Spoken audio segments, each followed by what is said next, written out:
तो बहुत बहुत स्वागत है आप सभी का आपके अपने YouTube चैनल द बिहारी पे। दोस्तों 3 दिन के बाद मैं आप लोगों के लिए वीडियो अपलोड कर रहा हूँ। आप लोग को पता होगा कि बिहार के दरभंगा ज़िला में 4 दिन के लिए इंटरनेट पूरी तरह से बंद कर दिया गया था, जिसके कारण मैं आप लोग को किसी भी तरह का अपडेट देने में असमर्थ था। और आप लोगों को पता है कि इसी बीच में जो मेरिट के तरफ से सुप्रीम कोर्ट में केस किया गया था, उस केस की हियरिंग हुई और केस सीधे तौर पे डिसमिस हो गया। मैंने पहले ही कहा था आप लोगों से कि जो भी केस किया जा रहा है, इन सभी केसेस के पीछे सिर्फ 2 ही मंशा है। पहला मंशा तो ये है कि ज़्यादा से ज़्यादा आर्थिक दोहन किया जाए जो अभ्यर्थी हैं उनका, और दूसरा कुछ ऐसे लोग हैं जो इस बात को लेकर के पूरी तरह से श्योर हो गए हैं कि हम बीपीएससी को फेस नहीं कर सकते हैं, बीपीएससी में अगर हम जाएंगे तो हमारा जॉब कभी नहीं होगा। ऐसे लोग इस चीज़ के लिए एड़ी चोटी का जोर लगाए हुए हैं कि कैसे भी करके हम इस बहाली को फंसा दें। उन्हें सिर्फ और सिर्फ एक चीज़ से ही मतलब है कि हमें एट एनी कॉस्ट कैसे भी करके बीपीएससी से होने वाले शिक्षक बहाली पे स्टे लेना है। जो लोग मेरिट में है, मेरी बातों को ज़रा सुनिएगा ध्यान से और आप लोग भी इस पर ज़रा विचार कीजिएगा। मान लीजिए 2 मिनट के लिए कि आप सुप्रीम कोर्ट से जीत जाते, लेकिन सुप्रीम कोर्ट से जीतने के बाद भी एज पर नोटिफिकेशन आप नियुक्ति के पात्र नहीं हैं, आपको एलिजिबल घोषित किया जाता। यानी कि अगर आप सुप्रीम कोर्ट से जीत के आते तो जो लोग मेरिट में हैं उतने लोग ही फॉर्म भरने के लिए एलिजिबल होते। तो ज़रा सोच के देखिए, क्या सरकार वहाँ पे ये काउंटर नहीं करेगी कि हमारे पास अधिक सीट है, हमें इतने ही पात्र लोगों से हमारा काम नहीं चलेगा, हमें और अधिक पात्र लोग चाहिए, इसीलिए हमने ऐसा किया है। एक लाइन में आपका सारा आर्गूमेंट वहाँ पे ख़त्म हो जाता। और कहीं ना कहीं देखिए हुआ भी ऐसा ही है, बगैर किसी तैयारी के, बगैर किसी समझ के ऐसे ही दौड़ के सुप्रीम कोर्ट पहुँच गए। और इन लोगों का दावा है कि हमने 20 लाख रुपया इसमें फूंक दिया। तो ज़रा सोच के देखिए, 20 लाख रुपया फूकने के बाद आपको एक लाइन का सिर्फ और सिर्फ वहाँ पर से जजमेंट मिला है, जिसमें ये कहा गया है कि आप जाइए यहाँ पे इसकी सुनवाई पहले सुप्रीम कोर्ट में करवा लीजिए। यानी कि एक लाइन बस इतना सुनने के लिए आपने 20 लाख पानी में बहा दिया। और अब कहीं ना कहीं जहाँ तक मुझे खबर मिल रही है कि हाई कोर्ट जाने की तैयारी हो रही है। और तैयारी किस चीज़ की होती है? तैयारी केस की नहीं होती है। मैं पहले भी कहता था कि जो लोग आंदोलन करते हैं तैयारी आंदोलन की नहीं करते हैं, तैयारी चंदा की करते हैं। और जो लोग केस करने जा रहे हैं, केस कीजिए, आपका मांग बिल्कुल सही है, इसमें कोई डाउट नहीं है।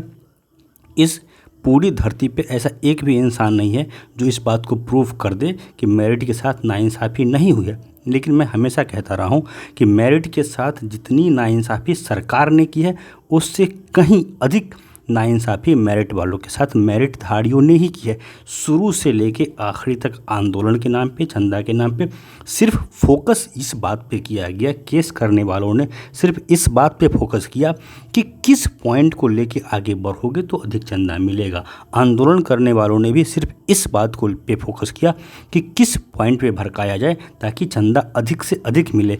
अगर आपको सुप्रीम कोर्ट में केस करना ही था तो आप तैयारी करते, सही सलाह लेकर के करते, सही लोगों से के साथ बैठते, सही लोगों के साथ मंत्राना करते। लेकिन नहीं, आपको सिर्फ अपना पीठ थपथपाना था, अपना क्रेडिट लेना था कि देखिए हमने तो झंडा गाड़ दिया, झंडा गाड़ भी लेते अगर आप जीत जाते। लेकिन जीतने के लिए मैं बार बार कहता हूँ, आप लोगों ने वो कहानी सुनी होगी लकड़हारे की, जिसमें ये कहा गया है कि अगर आपके पास एक पेड़ काटने के लिए 5 घंटा है तो 4 घंटा आप कुल्हाड़ी को तेज़ करने में लगाइए। लेकिन यहाँ पे कुल्हाड़ी को तेज़ करने पे बिल्कुल ध्यान दिया ही नहीं जाता है, सीधे आते हैं लोग उठ के और प्रहार करना शुरू कर देते हैं। जीवन भर प्रहार करते रह जाइएगा, कुछ नहीं मिलने वाला है।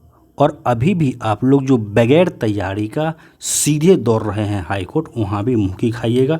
लेकिन ज़रूरी है कि अगर आपको कोर्ट में जाना ही है तो पहले बैठिए, उस पर डिस्कशन कीजिए, विचार कीजिए, विमर्श कीजिए, सही से तैयारी कीजिए, सही रणनीति बनाइए और ज़्यादा फोकस इस चीज़ पे कीजिए कि हमारी जीत हो। फोकस इस चीज़ पे नहीं कीजिए कि किस रास्ते चंदा लिया जाए।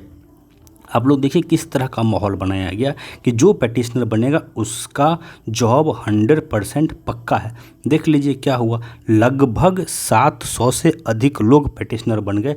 और आप 700 गुने 700 गुने 5000 कर दीजिए, ये आंकड़ा दोस्तों 35 लाख का होता है।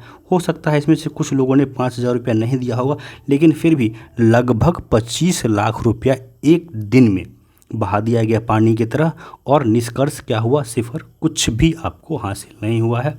और फिर से देखिए, हाई कोर्ट में केस करने के लिए भी केस किस तरह से जीता जाए इस पे कोई चर्चा नहीं है, इस पे कोई बहस नहीं है। सीधे तौर पे एक ही तैयारी शुरू कर दी गई है कि अब हाई कोर्ट के नाम पे कितना ज़्यादा से ज़्यादा वसूली किया जाए। तो इस बात को आप लोग ज़रा समझिए कि अगर आप चाहते हैं कि बहाली फंसे, अगर आप ये चाहते हैं कि आपका आर्थिक दोहन, एक तरह से मैं बताऊं कि हम लोग कंप्यूटर साइंस के हैं, इतना ना कि लूप में किसी चीज़ को डाल दीजिए और वो आइट्रेट करता रहता है, बार बार वो चलता रहता है जब तक कि लूप का कंडीशन सेटिस्फाई होता रहता है। तो ये लोग चाहते हैं कि ये लूप का कंडीशन सेटिस्फाई होता रहे और बीच में जो स्टूडेंट फंसे हुए हैं ये बार बार चंदा देते रहें, यानी कि समस्या को जिंदा रखो ताकि लोग डरते रहें और हम जो इनको लूट रहे हैं इसमें लोग लूटते रहें।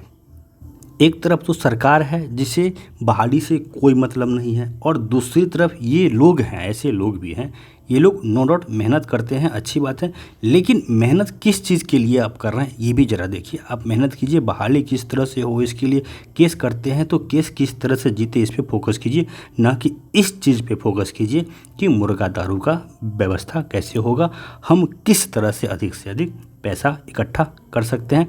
बाकी मैं आप लोग पे ये छोड़ता हूँ कि आप लोग बहाली फंसाने वालों के साथ जाना चाहते हैं, चंदा लूटने वालों के साथ जाना चाहते हैं, या फिर ऐसे लोगों का समर्थन करते हैं जो ये चाहते हैं कि किसी भी तरह से बहाली हो। मैं तो यहाँ तक कहता हूँ कि किसी की भी बहाली हो, मेरी बहाली ना हो, किसी की भी बहाली हो। 1,70,000 बिहार के घरों में अगर रोजी रोटी आएगा तो मैं खुश होऊंगा। किसी के घर में जाए, भले मुझे जॉब ना मिले, किसी की भी जॉब हो, लेकिन जॉब हो, इस बात पे हर किसी को एग्री करना चाहिए।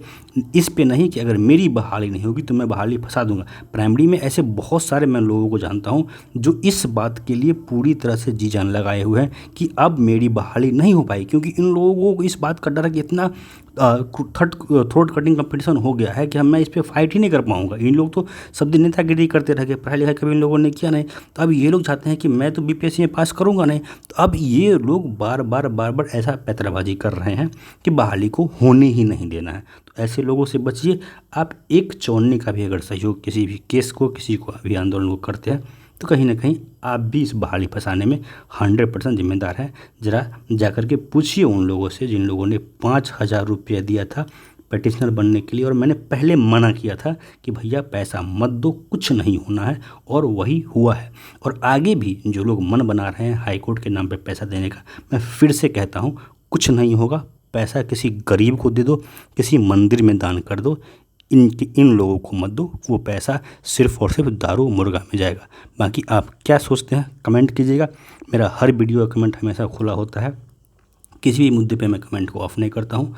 इस वीडियो में इतना ही, और बाकी आप लोग से निवेदन है कि अगर विचार से सहमति आप रखते हैं तो कृपया वीडियो को लाइक और शेयर कीजिएगा, चैनल को सब्सक्राइब कीजिएगा। धन्यवाद।